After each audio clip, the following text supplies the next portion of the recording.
오늘 이제 성탄절을 향해 우리가 가면서 말씀 같이 나누고 있는데 이사야서 12장 1절 2절 말씀 같이 나누려고 합니다. 본문은 그날에 너희가 말하기를 이렇게 시작이 됐죠. 그날은 어떤 날일까?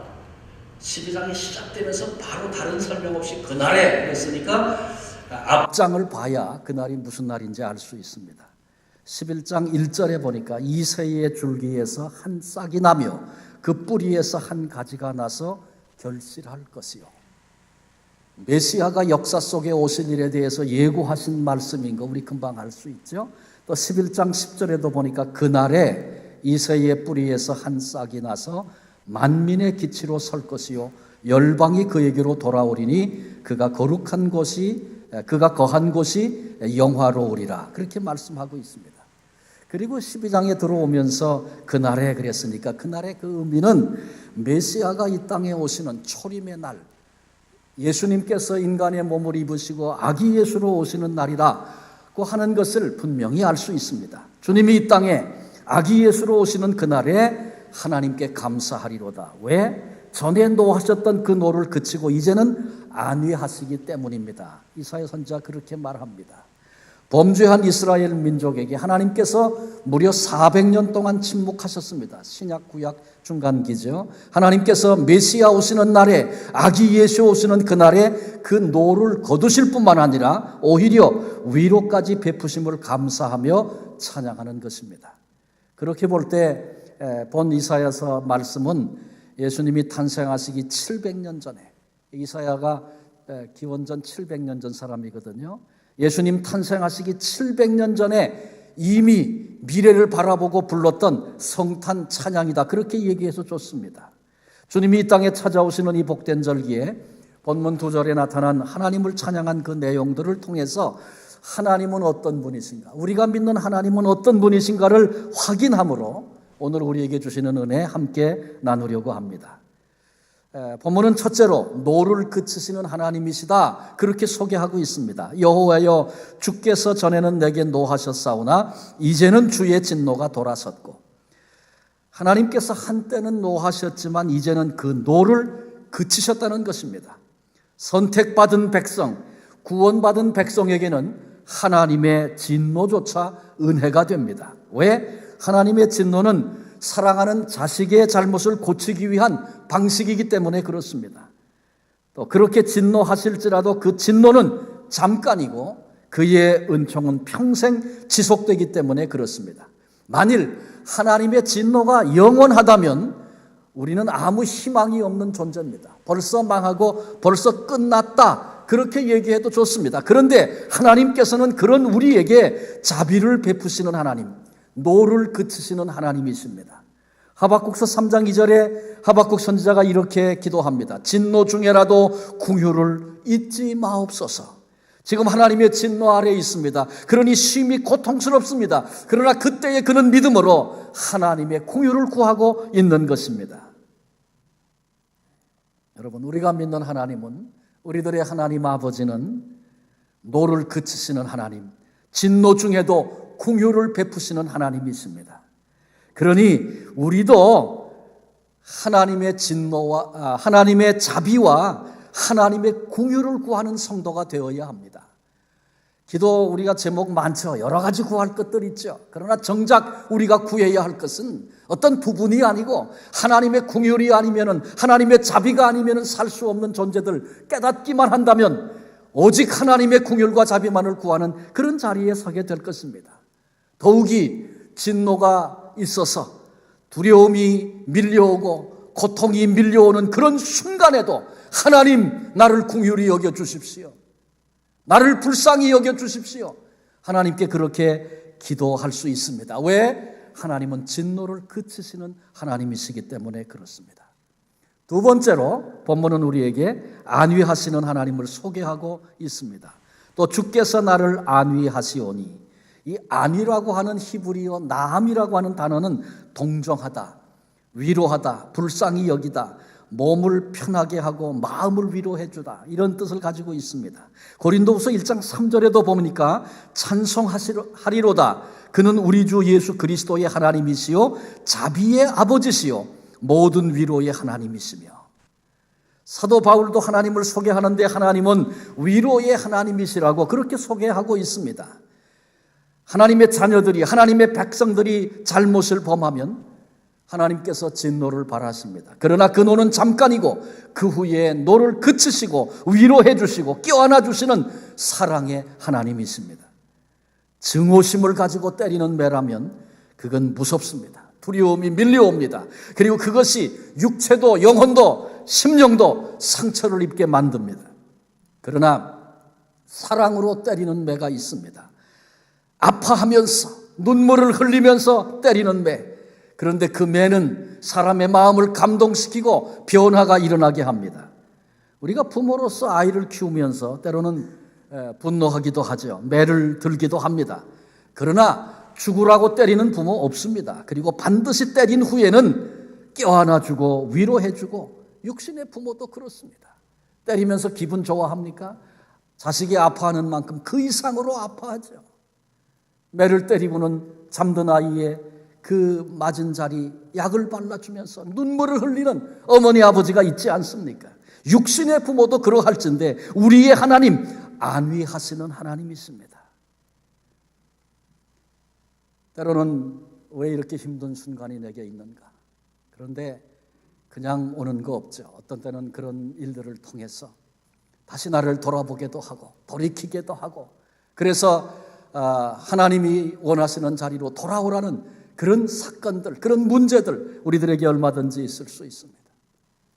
그러나 그렇게 하시고 그냥 버려두시는 것이 아니라 더 아파하시고 더 큰 사랑으로 나를 끌어안으시고 안위하시는 하나님의 사랑이 있다는 것 기억해야 합니다. 한순간도 잊지 말아야 합니다. 그 하나님 까닭에 하나님의 그 사랑 안에서 날마다 새 힘을 얻는 그런 복된 성도들이 되시기를 바랍니다. 세 번째로 본문은 구원의 하나님을 소개하고 있습니다. 보라, 하나님은 나의 구원이시라. 이스라엘 민족사 가운데 크게 하나님께서 이스라엘 민족을 건지시고 구원하신 사건이 두 가지가 큰 사건이 나옵니다. 첫째는 430년, 무려 430년 동안 애굽에서 살면서 종노릇하고 그들이 신음하고 고통할 때, 부르짖을 때 그들의 그 부르짖음이 하나님께 상달됐다 그랬어요. 하나님이 그걸 들으셨어요.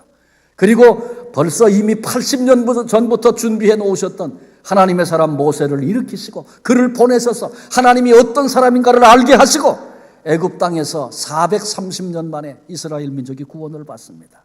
또 하나의 큰 사건이 있죠. 70년 만에 바벨론 포로로부터 돌아오는 회복의 역사입니다. 구원의 사건입니다. 돌아와 무너졌던 성벽을 재건하고 성전을 다시 일으키는, 그래서 하나님을 향한 참된 신앙을 다시 회복해 하셨던 하나님의 역사를 우리는 알고 있습니다. 그렇습니다. 하나님의 구원은 강력한 애국도 강력한 바벨론도 전혀 문제가 되지 않습니다. 하나님의 구원은 70년이든 430년이든 그 세월이 아무리 길어도 그건 문제가 되지 않습니다. 하나님의 구원은 이런 모든 것들로부터 제한을 받지 않는 그런 구원입니다. 얽매고 있는, 사로잡고 있는 세력이 너무 강해서 구원하실 수 없다든지, 너무 오랫동안 긴 세월 묶여 있어서 풀어내실 수 없다든지 그런 하나님이 아니십니다. 하나님은 구원이시라. 12절, 2절 그 마지막 부분에도 보니까 나의 구원이심이라. 여호와 하나님은 나의 구원이시라고 그렇게 이사야 선지자가 노래하고 있어요. 하나님은 나의 구원이시라. 이 말은요, 몇 가지 의미를 가지고 있습니다. 첫째로 하나님만이 구원이시라는 것입니다. 하나님이 유일하신 분이시듯이, 하나님이 한 분이듯이 구원의 길 또한 하나밖에 없다는 것입니다. 그래서 복음을 전해야 합니다. 오지 말라고, 싫다고, 거부하고, 심지어는 때리고, 심지어는 죽여도 그 땅에 들어가 복음을 전해야만 하는 그런 가슴을 갖게 되는 이유가 무엇입니까? 다른 길이 있다면 상관없습니다. 그럼 마음대로 살아라 얘기할 수 있어요. 그러나 하나님이 주시는 구원의 길 외에는 구원의 길이 없기 때문에 고난당하고 힘들고 어려워도 심지어 목숨을 빼앗아 죽인다 할지라도 그 각오를 가지고 그 땅에 들어가 복음을 전해야만 하는 이유가 바로 거기 있습니다. 동시에 하나님은 구원이시라. 이 말씀은 하나님께서는 우리를 심판하시기를 좋아하시는 분이 아니고 구원하시기를 기뻐하시는 분이시다, 그런 얘기입니다. 성경은 죄의 싹은 사망이라고 말합니다. 그게 심판입니다. 이 땅에 의인은 없나니 하나도 없다고 말씀했습니다. 그러니까 이 땅에 살고 있는 모든 인생, 저와 여러분, 우리 모두를 포함해서 이 땅에 살고 있는 모든 인생은 범죄한 것 때문에 영원한 형벌을 향하여 나아가는 그런 존재입니다. 그것이 심판의 결과입니다. 그런데 하나님께서 독생자를 이 땅에 보내셨을 뿐만 아니라 우리가 받아야 할 심판, 주님이 십자가 위에서 대신 받으셨습니다. 죄의 삭이 사망이어서 죽어야 하는데 주님이 나를 대신해서 죽으신 것입니다. 모든 형벌은 나에게, 내가 다 책임지마. 우리 주님이 그렇게 짊어지시고 십자가에 거룩한 피를 흘려주셨습니다. 그리하심으로 저와 여러분이 하나님의 자녀가 되는 특권을 얻게 됐습니다. 너희는 하나님의 자녀로 그 복되는 정의 자리에 그렇게 거하며 살아라. 주님이 십자가를 통하여 우리에게 주신 은혜입니다. 하나님은 심판하시는 길을 기뻐하시는 분이 아니고 구원하시기를 기뻐하시는 분이에요. 여러분, 구원의 사건이 어려운 것이 아닙니다.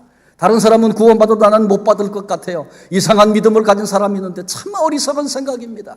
하나님은 될 수 있으면 구원을 안 주시려고 그러시는 분이 아니라 작은 것만 있어도 그거 보고 구원하시려고 구원의 길을 열어놓으시고 오라고 부르고 계시는 하나님의 그 사랑과 마음을 우리가 깨달을 수 있어야 합니다. 하나님은 나의 구원이시라. 이 말은 하나님이 구원이시다. 하나님이 어떤 한 부분, 구원을 어떤 부분을 이렇게 주시는 것이 아니라 하나님 자신이 구원이시라고 말씀하고 있어요. 이게 무슨 의미입니까?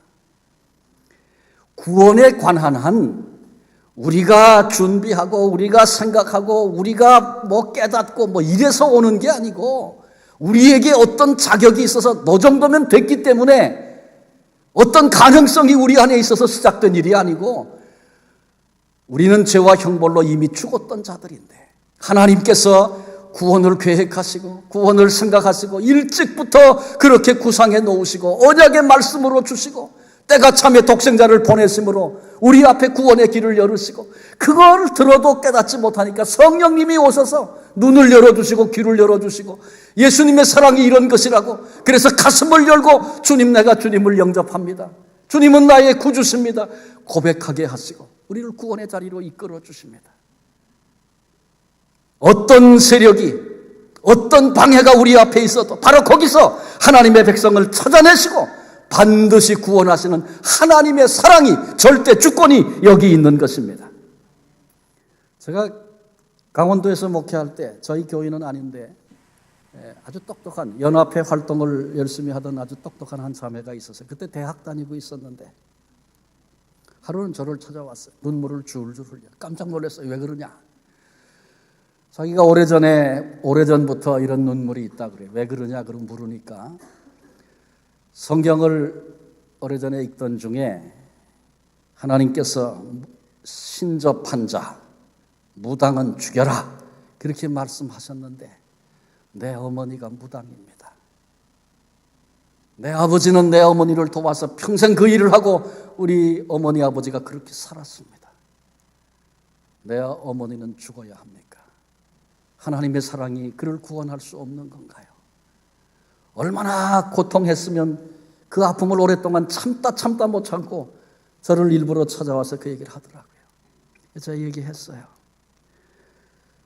지금은 너무나 감사하게 하나님이 말씀하시던 그 날이 지난 예수님이 이 땅에 오신 신약시대 새로운 약속의 시대가 열린 거 감사해라. 예수 그리스도 안에는 누구든지 하나님께로 돌아오면 구원받게 되고 무당 죽이라 그랬으니까 죽어야지. 무당만 그러니 우리도 죄와 허물로 죽었던 자들이고 소망 없는 자들인데 우리를 주님께서 십자가로 구속하시고 하나님의 자녀 만들어 주셨는데 하나님의 그 사랑이 예수님의 그 십자가의 은혜가 혈통도 바꾸고 존재도 바꾸니 하나님의 때에 반드시 불러주실 거라고. 너 절망하지 말고 네 눈물을 하나님이 보셨다고 그렇게 얘기하면서 그 자매를 격려했어요. 같이 기도하자고. 이 자매가 그 다음에 계속 그 일을 포기하지 않고 기도하고 또 뭐 방송국에도 취직을 했다가 서울에도 갔다가 돌아와서 다시 이제 강릉으로 돌아왔는데 어느 날 저한테 전화가 왔어요. 목사님, 저희 집에 좀 와주세요. 왜 그러냐? 그러니까 어머니가 심하게 아프대. 근데 어머니를 위해서 계속 포기하지 않고 기도해 왔는데 이 어머니가 아픈 게 하나님이 부르시는 시간일 수 있겠다. 그런 생각이 들었다는 거예요. 그래서 목사님 좀 와주십시오. 제가 어머니에게 복음 전하는 건 너무 두려워서 제가 못하겠어요.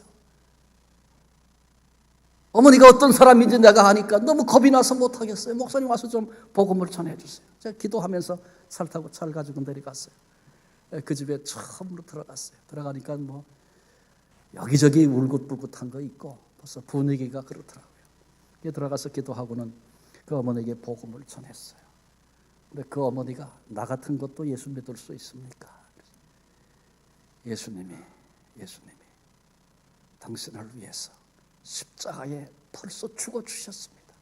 그 사랑에 돌아오기를 주님이 기다리고 계십니다.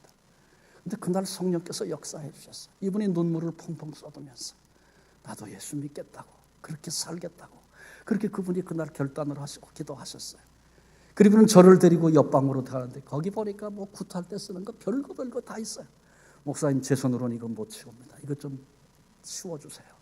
그래서 제가 그날 차에 다 싣고 대관령에 올라와가지고 교회 예배당 뒤뜰에 가가지고 그거 다 꺼내놓고 하나하나 다 태웠습니다. 하나님의 은혜죠. 여러분 그래요. 아무 희망이 없는 자가 예수님을 만나면 그 다음 날부터 그 부부가 새벽 기도를 시작하시더라고요. 지금은 다 소천하셨는데 세상 떠날 때까지 주님 부르시는 그때까지 정말 모범적인 모습으로 새벽 기도 빠지지 않고 그렇게 기도하고 믿음으로 살던 그들의 모습이 지금도 생각이 납니다. 여러분 우리 모두 똑같습니다. 엄청난 죄악의 세력이 우리를 삼키려고 하고 사탄의 세력이 우리를 속이고 끌고 가려고 하고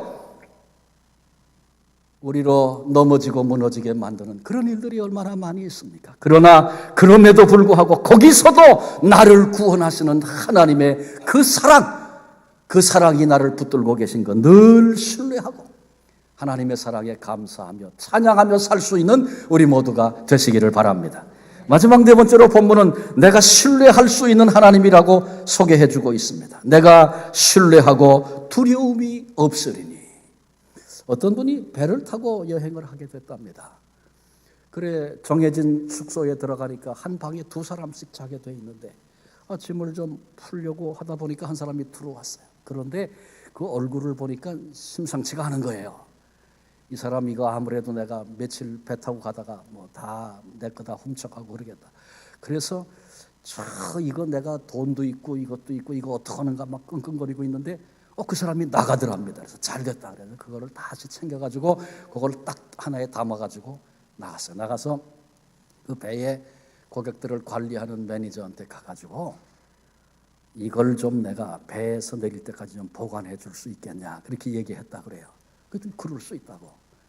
그래서 그걸 받아서 이렇게 보관을 하면서 그런데 손님 왜 이걸 나한테 맡기려고 하십니까? 그래서 사정 얘기를 했다는 거예요. 내 방에 있는데 한 사람이 들어왔는데 같이 자야 될 사람인데 얼굴을 보니까 흉악하게 생기고 이게 아무래도 불안해서 내가 여기다 맡기는 게 안전하겠다. 그런 마음이 들어서 가지고 왔다고. 그랬더니 그 매니저가 고개를 끄덕끄덕 하더니 충분히 이해가 된다고. 그러면서 하는 말이 그런데 조금 전에 그 사람이 나한테 왔다 갔다고. 근데 당신보다 더 많은 거를 나한테 맡기면서 아무래도 불안하니 이걸 좀 내릴 때까지 맡아달라. 내가 그 사람 거 조금 전에 맡았다고 그렇게 얘기를 하더랍니다. 여러분 물론 우연히 어쩌다 만난 사람 뭐 불안하고 염려하고 그런 일이 있을 수 있죠. 그렇기만 한가요? 우리가 인생길을 걸어가면서 때로는 함께 신앙생활을 하면서 하나님이 붙여주신 사람이라고 감사하다고 그렇게 말하고 그렇게 살다가도 이 사람 정말 믿을 만한 사람인가? 염려가 찾아오고 불안해하기도 하는 거. 이게 우리네 인생의 삶이 아닙니까? 그러나 우리 하나님은 내가 의존하고 다 맡겨드려도 두려워할 이유가 없는 그런 분이십니다. 우리가 믿는 하나님은 신실하신 분이고 사랑과 은혜가 넘치시는 분입니다. 얼마든지 믿음으로 맡겨드리고 하나님의 손을 신뢰하여 다 내어드려도 아름답고 복된 열매 반드시 맺게 하시고 합력하여 선을 이루시는 그런 하나님인 줄로 믿습니다. 그래서 본문의 이사야는 이 하나님을 깨닫고 나서 주 여호와는 나의 힘이시요 주 여호와는 나의 노래시며 주 여호와는 나의 구원이시라고 그렇게 고백하고 그렇게 노래하고 있습니다. 이 좋은 하나님의 품에 우리들이 지금 안고 있는 문제, 무거운 짐 무엇입니까? 무엇을 염려하십니까?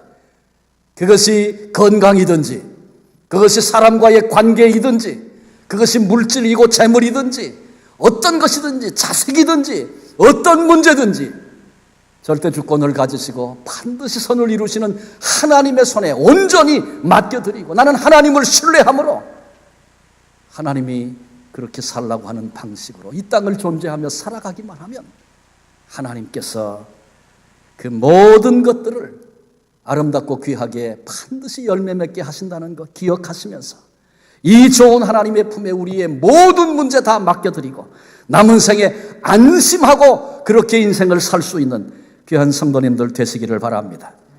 우리 하나님은 선한 계획을 세우시고 반드시 이루시는 분이십니다. 약속하시고 그 약속을 반드시 지키시는 하신 분이십니다. 신명기 7장 9절에 그런즉 너는 알라 오직 내 하나님 여호와는 하나님이시요 신실하신 하나님이시라. 언약을 하시고 이행하시는 신실하신 분이라고 신명기가 하나님을 가르쳐주고 있습니다. 하나님은 우리가 인생을 살면서 혹시 그 하나님을 까맣게 잊어버리고 사는 순간 때 얼마든지 있습니다. 그러나 우리 하나님은 우리의 이름을 손바닥에 당신의 손바닥에 새기시고 날마다 바라보고 기억하시는 하나님이십니다. 저는 목회하면서 그런 분들을 가끔 봤어요. 긴 세월 나 하나님 잊어버리고 살았습니다. 정말 열심히 하나님 섬기고 그랬던 사람이 결혼하면서 하나님 잊어버리기도 하고 자식 낳고 하나님을 잊어버리고 살기도 하고 그런 분들 종종 만나요. 그래서 제가 그렇게 얘기합니다. 하나님 잊어버리고 살았던 때가 있었습니까? 그런데 그 순간 그때에도 하나님은 당신을 절대로 잊어버리지 않고 기억하고 계셨습니다. 늘 그렇게 얘기합니다. 이사야 49장 15절 16절에 이렇게 말합니다. 여인이 어찌 그 젖 먹는 자식을 잊겠으며 자기 태에서 난 아들을 궁휼히 여기지 않겠느냐. 그러나 그들은 혹시 잊을지라도 나는 너를 잊지 아니할 것이라. 내가 너를 내 손바닥에 새겼고 너의 성벽이 항상 내 앞에 있느니라. 그래요. 하나님은 결코 한순간도 우리를 잊지 않으시고 우리를 바라보고 계시고 우리의 신음소리를 듣고 계시고 우리가 돌아오기를 기다리고 계시는 사랑의 하나님이십니다. 우리 하나님은 우리가 그 손을 놓칠지라도 우리의 손을 붙잡고 결단코 놓치지 않는 하나님이십니다. 이사야 41장 10절에 두려워하지 말라. 내가 너와 함께함이라. 놀라지 말라. 나는 네 하나님이 됨이라. 내가 너를 굳세게 하리라. 참으로 너를 도와주리라. 참으로 나의 의로운 오른손으로 너를 붙들리라. 우리를 붙잡아 주시겠다고 약속하신 하나님께서 오늘은 붙잡고 내일은 안 되겠다 놓고 그러시지 않습니다. 신실하신 우리 하나님께서 우리가 하나님 손을 놓치고 헤매고 있을 때에도 친히 우리 손을 붙잡고 계신 의로운 손으로 우리를 붙들고 돕고 계신 하나님의 사랑이 여전히 우리와 함께 하시는 것입니다. 에덴 동산에서 아담과 하와가 범죄한 이후에 우리 인생은 하나님과 원수가 됐습니다. 죄와 허물로 죽었던 우리라고 성경은 말씀하고 있습니다. 죄의 싹은 사망이기 때문에 아무런 희망이 없는 존재가 되어버리고 만 것입니다. 살아 있어도 산 것이 아닙니다. 왜? 영원한 형벌이 우리 앞에 우리를 기다리고 있습니다. 운명적인 존재처럼 그렇게 살게 되는 것입니다. 그 과정에 영원한 형벌을 향해 가면서 그 과정에 잠깐 즐거울 수 있어요. 잠깐 잘했다 그러고 칭찬도 받을 수 있어요. 그러나 영원한 형벌에 마침내 우리가 도달하게 된다면 우리가 산 것이 무슨 의미가 있고 우리가 이루어낸 것이 무슨 자랑이 될 수 있겠습니까? 그런데 그 같은 희망 없는 존재 우리를 위해서 오래전부터 계획하시고 약속하시고 약속대로 말씀대로 메시아를 독생자 예수 그리스도를 아기 예수님을 이 땅에 보내주심으로 우리 하나님은 노를 그치시는 하나님이시요 우리 하나님은 안위하시는 끌어안으시는 사랑의 하나님이시요 우리 하나님은 구원이신 하나님이시요 언제든지 신뢰하고 두려워할 이유가 없는 그런 하나님이심을 우리에게 나타내 주시고 보여주시고 알게 하신 것입니다. 우리에게 독생자를 아기 예수로 보내주신 하나님, 나를 대신해서 십자가 위에서 내가 받아야 할 형벌을 대신 받으시고 거룩한 피를 흘려주심으로 하나님 앞에 정결한 신부처럼 아버지 앞에 설 수 있는 이 큰 일을 우리를 위해서, 나를 위해서 행하신 그 하나님의 사랑, 그 하나님이 바로 우리가 믿는 아버지 하나님입니다. 나를 위해 생명을 주신 하나님을 신뢰하지 못하고 믿지 못한다면 누구를 믿을 수 있겠습니까? 나를 사랑해서 친히 당신의 생명을 내어주신 주님을 내가 신뢰할 수 없다면 누구를 신뢰할 수 있겠어요? 우리를 위해서 아들을 주시니가 무엇이 아깝겠는가? 성경은 그렇게 말씀하고 있지 않습니까? 아들까지 주신 하나님께서 우리에게 뭐가 아까워서 너는 안 돼, 너는 줄 수 없어, 그러시겠어요? 우리의 소망이 오직 하나님께만 있음을 믿습니다. 우리의 고통과 절망이 주님이 오신 그날의 소망으로 바뀐 것을 믿습니다. 여러분, 지금 힘들어하고 안타까운 기도의 제목이 있고 어쩔 줄 몰라 하는 그런 부분들이 있습니까? 인생의 길에 그런 것이 있기 마련입니다. 그러나 아버지 손에 맡겨드리십시오. 하나님은 기다리고 계십니다. 하나님의 그 사랑 안에서 참으로 우리가 자유한 자가 되어져서 하나님을 찬송하고 기뻐하고 자녀됨을 누리며 그렇게 살기를 하나님 그토록 원하고 계세요. 악한 마귀가 그건 내가 해야 되고 이렇게 해야 되고 이렇게 돼야만 될 수 있고 여러 가지 인간의 생각으로 가득 차서 그거 붙잡고 내 방식으로 살아내려고 해결하려고 그렇게 살게 자꾸 속입니다. 하나님 손에 맡겨드리면 선하신 우리 아버지, 벌써 우리를 향한, 나를 향한 계획을 이미 세워놓으신 하나님. 여러분, 하나님이 독생자를 이 땅에 보내실 거 계획하셨죠? 그게 인간을 위한 것이라고 생각하시죠? 거기서 끝나면 안 돼요. 그 인간 속에 내가 있어요. 하나님은 나를 보시는 거예요.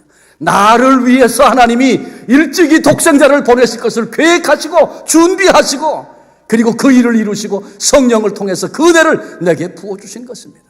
그러니 내가 지금 안고 있는 문제, 하나님 손에 맡겨드리면 벌써 계획하신 우리 하나님께서 그 일을 통해서 선을 이루시고 하나님이 영광을 받으시고 그것이 우리에게 참된 진정한 기쁨이 되게 하시는 그런 삶의 자리로 우리를 부르고 계신 것입니다. 아기 예수께서 우리를 찾아오신 이 성탄절기에 그래서 우리 모두 하나님만 바라보고 하나님만 의지하고 이 은혜, 이 사랑 증거하면서 내 주변 사람들에게 열방에 흘려보내면서 그렇게 오늘을 그 은혜 안에서 살아가는 복된 성도들 되어주시기를 주님의 이름으로 축원합니다. 기도하시겠습니다. 하나님, 온 우주 만물 가운데 지구는 너무 작은 것이고 그 지구 속에 이 땅에 발을 디디고 오늘을 살고 있는 나의 존재는 어쩌면 먼지만도 못한 그런 보잘것없는 존재인데 그런 나를 위해서 오래전에 계획하시고 독생자 아들을 나를 위해 십자가에 죽게 하시려고 예정하셨다가 계획하셨다가 독생자 아들을 이 땅에 보내신 아버지의 그 사랑을 찬송합니다. 우리 머리로는 이해가 되지 않는 것이 사랑이기 때문에 이야기를 들어도 이 사실을 이미 들어 알고 있어도 이 사랑 앞에 감격하거나 감사하지 못하고 잘 이해되지 않는 그런 모습으로 오늘을 우리가 살 수밖에 없습니다. 주님, 우리의 작음을, 우리의 약함을, 우리의 무지를 긍휼히 여겨 주시옵시고 성령님 눈 열어 주셔서 내 삶의 자리에 이 은혜로 찾아오신 우리 아버지 하나님의 그 크고 놀라운 사랑 앞에 우리의 가슴이, 우리의 눈이 열려지게 해 주옵소서. 그래서 상황만 조금 달라지면 이렇게 흔들리고 저렇게 흔들리는 그런 존재가 아니라 어떤 바람이 불어도 아버지의 사랑 때문에 두 발로 버티고 서서 주님을 바라보며 기뻐하며 감사하며 찬송하며 이 은혜로 오늘 내가 여기 있습니다 고백하며 이웃들에게 이 사랑의 주님을 증거하고 드러내는 그런 삶을 살아낼 수 있는 우리 모두가 될 수 있도록 성령님 이 시간 우리 모두를 붙잡아 주시옵소서. 우리의 눈을 열어 주시옵소서. 우리의 귀를 열어 주시옵소서. 우리의 심령을 열어 주시옵소서.